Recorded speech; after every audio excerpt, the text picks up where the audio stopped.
whenever a bank gives you money today and you pay back later, that's a normal loan facility which is called as fund based facility. However, if the bank doesn't give you the money now but promises to pay someone else on behalf of you if needed, that's a non-fund based facility. In this particular video, we are going to discuss about the Reserve Bank of India non-fund based credit facility directions 2025. These can be very important for your examination purpose as well. So we already discussed कि non-fund based facility क्या होता है. These are the banking facilities where the bank does not directly give any kind of cash or loan to the customer, but they are promising to pay on behalf if certain conditions are met. That's why we call it as non-fund based facility. So bank guarantees, letter of credit and co-acceptances can be some of the examples of the non-fund based facility. We'll be definitely having a detailed discussion regarding what bank guarantee is all about, letter of credit क्या होता है and co-acceptance क्या होता है, right? Why the RBI has issued these directions? Obviously, we need a common set of rules as of now for all the regulated entities, and to promote better access to infrastructure funding whenever there is a need of long-term funding needs, right? In that case, we need guarantees. So these long-term projects need bank guarantees, letter of credit in case of a international transaction, and sometimes co-acceptances as well. That's why it will definitely give a better access to the infrastructure funding. Earlier guidelines were scattered, so that's why we need a consolidated guideline here. So that's why this particular direction यहाँ पे publish हुआ है.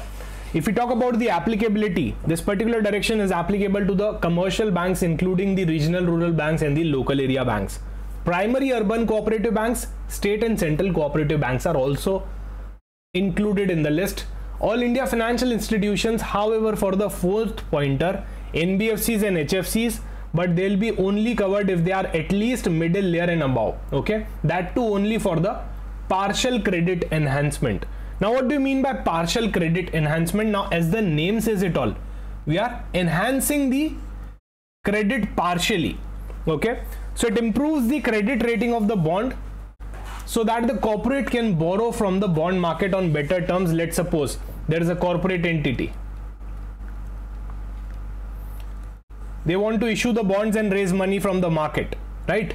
Now they need to improve their credit rating. Let's suppose a bank or a regulated entity has partially given a credit enhancement, right? Has partially given a guarantee to the corporate that in case if you are not able to repay your bond, we'll be definitely repaying it on your behalf if required to a certain partial limit. That's what partial credit enhancement is all about.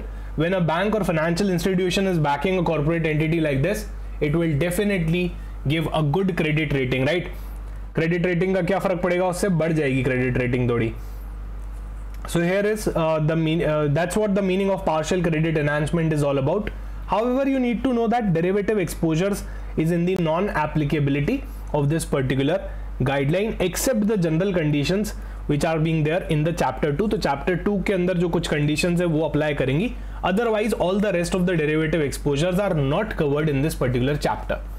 Effective date आपको पता होनी चाहिए. Financial year, next financial year चालू होने की date ही इस circular की, इस डायरेक्शन की इफेक्टिव डेट है 1 April 2026, राइट? सो जो भी नॉन फंडिंग फैसिलिटी दी जा रही है आफ्टर दिस डेट और ऑन और आफ्टर दिस डेट, डेफिनेटली वो नए गाइडलाइंस के अंदर फॉल करेगी.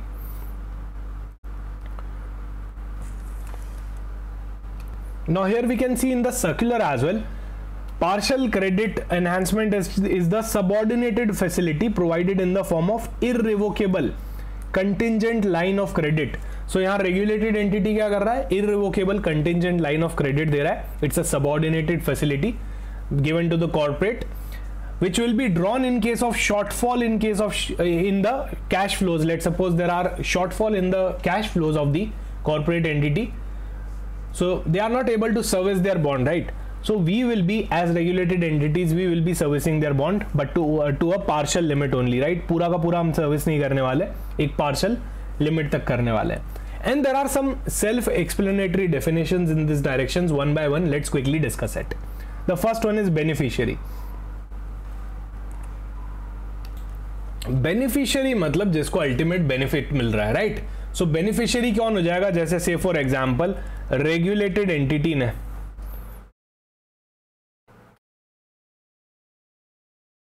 रेगुलेटेड एंटिटी ने ए को गारंटी दी कि अगर तुम नहीं पे कर पाए तो बी को हम पे कर देंगे, right? That's the arrangement of a guarantee. So यहां पे रेगुलेटेड एंटिटी ने बी को गारंटी दी है कि अगर ए आपको पे नहीं कर पाएगा तो we will be definitely paying you the money. So मैं बोल सकता हूं यहां पे B is the real beneficiary, क्योंकि रेगुलेटेड एंटिटी ने किसको गारंटी दी है? बी को गारंटी दी है कि हम आपको पे कर देंगे। सो डेफिनेटली उनको बेनिफिट यहां पे मिलने वाला है, इवन इफ ए डिफॉल्ट कर देता है तो। नेक्स्ट वन, को acceptance of a bill.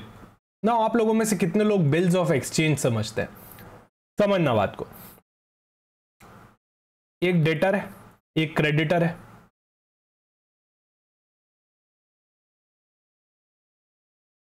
Obviously debtor ने क्रेडिटर से कुछ बाय किया होगा क्रेडिट पे, अभी उसको पैसे दिए नहीं है, अभी money has not been paid, he will be paying money after 3 months, let's suppose. So in this case, what creditor can do? Creditor can draw a bill on debtor. Creditor can draw a bill on debtor और इस bill को bank से discount करवाया जा सकता है। इस bill को बैंक से डिस्काउंट करवा के आज ही पैसा लिया जा सकता है। This is called as bills of exchange, right? तो पैसा तो 3 महीने बाद मिलने वाला है, पर अभी क्योंकि मुझे इंस्टेंट पैसे की जरूरत है तो मैं इस बिल को बैंक के पास ले जाके डिस्काउंट करवा सकता हूं। Co-acceptance of a bill, bank promises to pay the seller if the buyer fails. Let's suppose, अभी यहां क्रेडिटर को डाउट है कि ये बिल मेच्योर होगा कि नहीं होगा, whether debtor will pay the money on maturity after 3 months or not। तो मैंने क्या किया, इस बिल को लेके गया बैंक के पास और उनको बोला कि को एक्सेप्टेंस कर दो। सो हियर को एक्सेप्टेंस के अंदर bank promises to pay the seller, the bank is promising to pay the creditor और द सेलर कि अगर बायर ने नहीं पे किया, डेटर में पे नहीं किया for trade bill, we will be definitely paying you the money on behalf of the debtor. So मैं क्या बोल सकता हूं, बैंक ने यहां पे इनडायरेक्टली गारंटी दे दी है सेलर को या क्रेडिटर को, राइट? उसको गारंटी दे दी है कि भाई अगर डेटर पे नहीं कर रहा है तो हम पे कर देंगे। So this is called as co acceptance bill. Guarantee का अरेंजमेंट देखो सबको पता ही है, अगर आप अगर कस्टमर फेल हो जाता है तो bank will meet the obligation. That's what guarantee is all about, right? कि मेरी गारंटी पे पैसे दे दो, मतलब अगर वो फेल हो गया तो मैं आपको पैसे दे दूंगा। घूम फिर के सारे अरेंजमेंट्स एक तरह से गारंटी के ही अरेंजमेंट्स है, राइट? गारंटर कौन होते हैं? The bank that gives guarantee. जो गारंटी दे रहा है will be called as guarantor. So in this particular case, regulated entity is giving the guarantee, regulated entity will be the guarantor.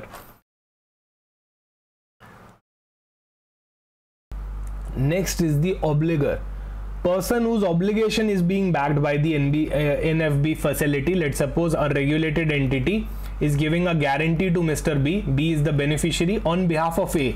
If A defaults, then I'll be paying you the money. So RE कौन हो गए यहाँ पे? guarantor हो गए। B कौन हो गए? बेनिफिशियरी हो गए। ए कौन हो गए? ऑब्लिगर हो गए। इनका ऑब्लिगेशन रेगुलेटेड एंटिटी फुलफिल कर देगी, इसलिए इनका नाम क्या हो जाता है? ऑब्लिगर हो जाता है, ठीक है? So please do remember these terminologies. General condition, so some of the general conditions are being stated in this particular direction. The first is RE is credit policy. If you are a regulated entity, you need to have a credit policy that should clearly define the types of non-fund based facilities you are engaging into, what are the limits of those non-fund based facilities, security, fraud prevention, monitoring and audits. So these things your credit policy should have already included. These things should be already included in your credit policy. So that's what is mentioned in the general condition here, right? Normally non-fund based facility is given only if the customer has already a fund based facility. देखो non fund based facility कोई bank किसी की क्यों देगा? Already वो हमारा customer है, उसकी एक फंड बेस्ड फैसिलिटी ऑलरेडी चल रही है। मान लो कोई लोन या फिर कोई लाइन ऑफ क्रेडिट, कोई भी तरह का क्रेडिट ऑलरेडी चल रहा है, तो उसके बिहाफ पे हम सोचेंगे कि हम गारंटी देंगे क्योंकि ऑलरेडी हमारा कस्टमर है, राइट? बाकी ऐसे ही कोई भी आ जाएगा और हम उसके बिहाफ पे गारंटी थोड़ी दे देंगे। So normally non-fund based facility is only given if the customer has already taken a fund based facility from the regulated entity here, right? इसके कुछ exceptions, derivative contracts इसमें include नहीं होंगे। right? Facility is backed by another RE counter guarantee, full security or NOC from the lending bank.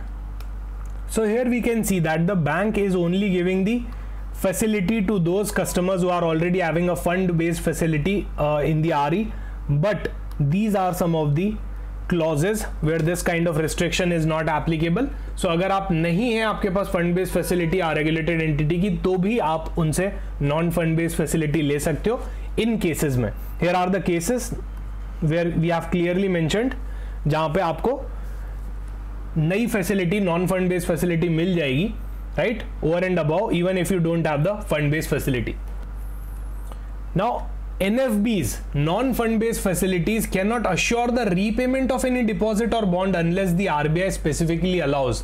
तो अगर आप चाहते हो कि मैं किसी को नॉन फंड बेस्ड फैसिलिटी दूं to assure the repayment of their deposit or bond, let's suppose a corporate entity wants me to give a non-fund based facility on the repayment of the deposits और bond, तो मैं नहीं दे सकता unless the RBI specifically allows. So that's a clear cut restriction which is stated, and here we can see in the circular as well, the regulated entity shall not issue a non-fund based facility to any entity assuring the redemption or repayment of the funds raised by the entity via deposits or issuance of bond or in any other form unless the RBI has specifically permitted them. If NFB turns into a fund based facility, sir, NFB non fund based facility, fund based facility कैसे बन जाएगी? देखो, मैंने किसी को promise किया, guarantee दी, ठीक है, कि अगर वो पे नहीं करता है तो मैं पे कर दूंगा, अगर मिस्टर ए पे नहीं करते हैं तो मैं पे कर दूंगा, और एक्चुअल में मिस्टर ए ने पे नहीं किया, डिफॉल्ट कर दिया. In that case what will happen? अब तो मुझे पे करना है ना, तो कहना है से कि अब ये तो फंड बेस्ड बन चुकी है, right? So normal classification here will apply.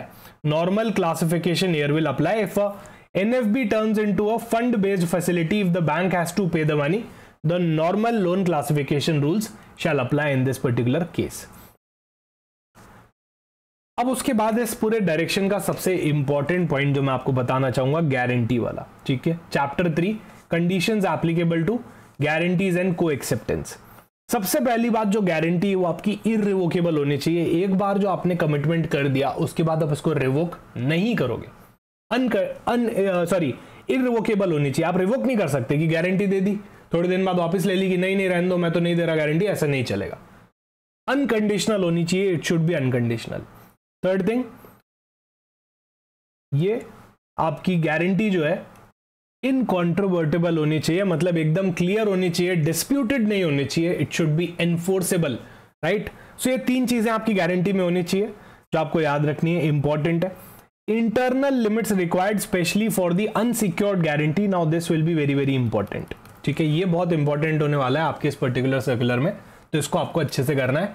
For smaller banks, अगर आप एक यूसीबी हो, आरआरबी हो, लोकल एरिया बैंक हो, या एसटीसीबी हो, या सीसीबीज हो, ऐसे केस में your total guarantee should be limited up to 5% of the total assets. 5% of the total assets से ज्यादा की गारंटी आप मत देना, आप ऑलरेडी स्मॉलर बैंक हो. अगर अनसिक्योर्ड गारंटी दे रहे हो, so it should be up to 1.25% of the total asset. ये 5% और 1.25% ये लिमिट्स आपको अच्छे से याद रखनी है, ठीक है. And if you haven't complied with this particular provision, because this direction is new now, so you can do it, you can do the compliance by 1st of April 2027 तक का आपके पास टाइम है. ये लिमिट्स तक आप आ जाना. अगर इस लिमिट्स के बाहर रहोगे तो उसके बाद आपको वापस रेगुलेटरी एक्शन फेस करना पड़ेगा, ठीक है. तो 1st अप्रैल 2027 तक आपको इन लिमिट्स के अंदर आना ही पड़ेगा, राइट? वही चीज आपकी यहाँ पे भी सर्कुलर के अंदर भी गिवन है. मैंने स्क्रीनशॉट्स भी लगा दिए हैं सर्कुलर के, हाईलाइट करके शॉर्ट नोट्स भी दे दिए आपको. सो डेफिनेटली आप ये दोनों चीजें यहां से कर सकते हो, ठीक है. इलेक्ट्रॉनिक गारंटीज, ई गारंटीज की अगर मैं बात करूं, सो यहां पे अलाउ तो है, पर स्ट्रिक्ट एसओपी होनी चाहिए, स्टैंडर्ड ऑपरेटिंग प्रोसीजर होना चाहिए. What do you mean by standard operating procedure? एक काम को करने का स्टैंडर्ड तरीका, राइट? सो अगर आपने ई गारंटी दे दी है तो वहां पे स्ट्रिक्ट एसओपी होनी चाहिए, सिस्टम इंटीग्रेशन होना चाहिए और रिस्क कंट्रोल्स लगे होने चाहिए, because it is a electronic guarantee. Ultimately, you need to check the technological compatibility, right? So यहाँ पे इलेक्ट्रॉनिक गारंटी से रिलेटेड ये प्रोसेस है कि आपको स्टैंडर्ड ऑपरेटिंग प्रोसीजर रखना पड़ेगा ताकि मैनुअल इंटरवेंशन को मिनिमाइज किया जा सके, सही है. Now here we can see guarantee in favor of the another RE. Here the regulated entity cannot, generally they won't be providing any guarantee favoring another regulated entity to enable it to provide any fund based credit facility to an obligor. Let's suppose I am a regulated entity, number one. I cannot give a non-fund based facility here to regulated entity 2, so they can in turn provide a fund based facility to an obligor, right? That's not allowed usually. These kind of guarantees are not allowed. Next is the timely payment rule. If you are having any guarantee, then you need to honor it timely when it is invoked. Let's suppose the guarantee is invoked, and when the guarantee is going to invoke, when the particular person on whom behalf I have given the guarantee is not paying the money. Let's suppose मैंने A के basis पे guarantee दी कि अगर A पे नहीं करेगा तो मैं पे कर दूंगा. अब A एक्चुअल में पे नहीं कर रहा है, so I need to pay the money. So when the guarantee is invoked, I need to honor it timely basis पे. ठीक है, ये हमारा यहाँ पे प्रोविजन है. अच्छा, अब आप दूसरे RE को गारंटी दे सकते हो ताकि वो आगे नॉन फंड बेस्ड फैसिलिटी दे दे. आप गारंटी उस बेसिस पे नहीं दे सकते कि वो आगे फंड बेस्ड फैसिलिटी दे, पर आप गारंटी उस बेसिस पे दे सकते हो कि एक RE दूसरे RE को नॉन फंड बेस्ड फैसिलिटी आगे ऑब्लिगर को दे दे, तो वो चीज अलाउड है यहाँ पे. अगला आता है को एक्सेप्टेंस. तो को एक्सेप्टेंस का क्या मतलब होता है? देखो, एक सेलर था, एक बायर था. सेलर ने बायर पे बिल रेज कर दिया. अब सेलर को यहाँ पे गारंटी चाहिए कि क्या ये बायर मुझे 3 मंथ्स बाद, आफ्टर 3 मंथ्स इस बिल का पेमेंट करेगा या नहीं करेगा. तो सेलर क्या कर सकता है? बैंक के पास जा सकता है और पूछ सकता है कि क्या आप बी के बिहाफ पे गारंटी दोगे. सेलर जाएंगे बायर के बैंक के पास और उनको पूछ सकते हैं कि क्या आप बी के बिहाफ पे गारंटी देना चाहोगे इस बिल पे. So that is nothing but co-acceptance arrangement. Here the bank needs to ensure that only genuine trade bills are allowed. क्या पता है सिर्फ एक फाइनेंसिंग अरेंजमेंट हो, एक्चुअली में बायर और सेलर के बीच में कोई गुड्स का ट्रांजैक्शन ही नहीं हुआ, राइट. लेट्स सपोज मैं एक पेन मैन्युफैक्चरर हूं.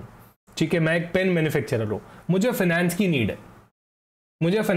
है, तो मैं क्या करूंगा? एक फेक बिल बना दूंगा, किसी भी फ्रेंड को पकड़ूंगा और बोलूंगा तुम बायर बन जाओ, मैं सेलर बन जाता हूं. 1 लाख रुपए का ट्रांजैक्शन करते हैं, मैं तुमको 1 लाख रुपए के बिल्स बना के देता हूं, तुम एक्सेप्ट कर लो.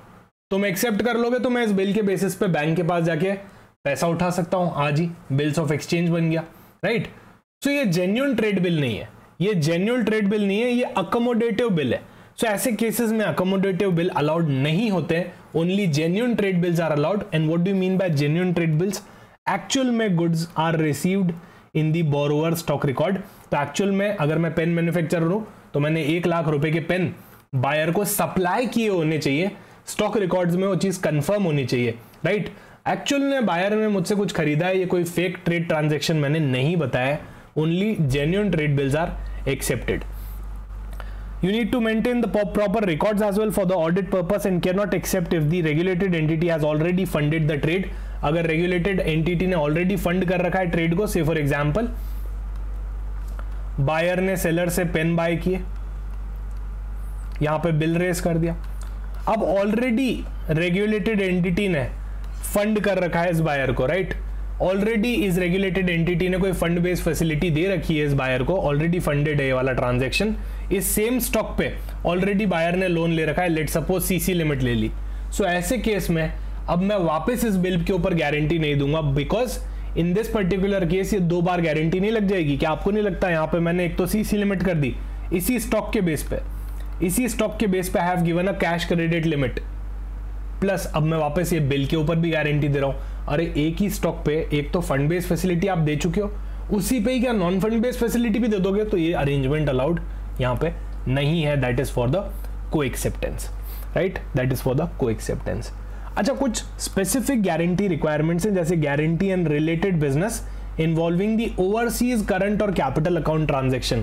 If there is any kind of overseas current or capital account transaction, so उस केस में गारंटी कैसी होगी? तो देखो यहाँ पे ऑथराइज डीलर जो है वो non fund based facility issue कर सकते हैं for legitimate forex transaction. Any kind of overseas transaction, out of the India से ट्रांजेक्शन हो रहा है, ऑथराइज डीलर डेफिनेटली वहां पे NFB इशू कर सकते हैं. फॉरेन सब्सिडरी का केस है तो again authorise bank can issue the guarantee for foreign entities where the Indian companies at control. Indian companies का कोई कंट्रोल है, फॉरेन सब्सिडरी है, मान लो मेरी कोई यूके में सब्सिडरी है, ठीक है, तो तो ऑथराइज्ड डीलर ऐसे केस में गारंटी इशू कर सकते हैं फॉरेन एंटिटीज के बिहाफ पे भी, ठीक है। स्टॉक और commodity broker only scheduled commercial banks can issue guarantee for the brokers to exchanges in place of securities deposit और मार्जिन। ये इंपॉर्टेंट पॉइंट है जो आपको पता होना चाहिए। स्टॉक ब्रोकर और कमोडिटी ब्रोकर को अगर गारंटी दिलवानी है तो वो किससे दिलवा सकता है? सिर्फ scheduled कमर्शियल बैंक से दिलवा सकता है, ठीक है। टू दी एक्सचेंजेस, मान लो एक्सचेंज बोलता है कि मुझे किसी की गारंटी ला के दो, सो स्टॉक ब्रोकर क्या कर सकता है? किसी scheduled कमर्शियल बैंक की गारंटी ला के दे सकता है, ठीक है। वही चीज आपकी यहां पे लिखी हुई है। अच्छा, limit is already given. Single regulated entity हो तो maximum 50% of the bond issue size. Let suppose कोई बॉन्ड इशू कर रहा है, ठीक है, तो आप maximum 50% of the bond issue size तक जा सकते हो। अगर कंबाइंड आ रही है, in case of the combined आ रही, तो भी लिमिट कितने रहने वाली है? 50% ही रहने वाली है maximum. These limits are for the partial credit enhancement purpose, right. ये पार्शियल क्रेडिट एनहांसमेंट पर्पस के हिसाब से जो लिमिट्स हैं वो गिवन है। अब पार्शियल क्रेडिट एनहांसमेंट क्या होता है? तो जैसा मैंने आपको बताया, ये एक बैकअप लाइन ऑफ क्रेडिट है for the bond issue. Late suppose कोई कॉर्पोरेट प्लेयर बॉन्ड इशू कर रहा है, तो वो चाहता है कि मैं उसके बिहाफ पे, मैं रेगुलेटेड एंटिटी हूं, मैं पार्शियल क्रेडिट एनहांसमेंट कर दूं, राइट। तो अगर एक पार्ट ऑफ द प्रोजेक्ट का कैश फ्लो उसका शॉर्ट पड़ जाता है, वो नहीं पे कर पा रहा है बॉन्ड होल्डर्स को, तो उसके बिहाफ पे मैं पे कर दूंगा। That's called as partial credit enhancement. वो बॉन्ड इशू साइज का मैक्स 50% हो सकता है, सिंगल आ रही हो या फिर मल्टीपल कंबाइंड आ रही हो, doesn't matter. Then PC is a irrevocable line of credit. We have already discuss this thing की है बेसिकली आपकी इररिवोकेबल लाइन ऑफ क्रेडिट है। अगर वो पे नहीं कर पा रहा है बॉन्ड होल्डर्स को, तो मैं पे कर दूंगा। Plus bonds must be having a BBB- rating here, that's the basic requirement, okay, from at least 2 credit rating agencies at all the times. So कम से कम 2 क्रेडिट रेटिंग एजेंसीज से उनको बॉन्ड का रेटिंग करवाना पड़ेगा, और बॉन्ड का रेटिंग कम से कम BBB- तो आना ही चाहिए, उससे नीचे मैं नहीं करूंगा, राइट, उससे नीचे मैं यहां पे नहीं करूंगा। End use restriction for NBFCs and HFCs only to refinance the existing debt and not for the new asset. NBFCs और HFCs के लिए यहाँ पे restriction है कि only refinancing facility के लिए वो काम करेंगे। Existing debt जो है उसका refinancing, कोई नए debt के लिए यहाँ पे काम नहीं किया जाएगा। Plus the exposure limit is also there. PCE to the NBFC HFC should be less than or equal to 1%. That means maximum limit कितनी लगा दी? 1% लगा दी of the regulated entities capital funds here, right? So drawn PC must be repaid within 30 days. अगर आपने कोई PC draw किया है तो वहां पे आपको 30 डेज के अंदर अंदर पे करना पड़ेगा, और अगर 90 डेज से ऊपर हो गया तो डेफिनेटली NPA वाला क्राइटेरिया लगेगा ही। अच्छा, फिर इसके बाद कुछ एनेक्स्चर 1 की रिक्वायरमेंट्स है जो हमने पहले बताई थी आपको, SOP एंड ऑल, तो उसको आप बाद में पढ़ सकते हो, ये इतनी इंपॉर्टेंट नहीं है, फिर भी आप उसको पढ़ सकते हो।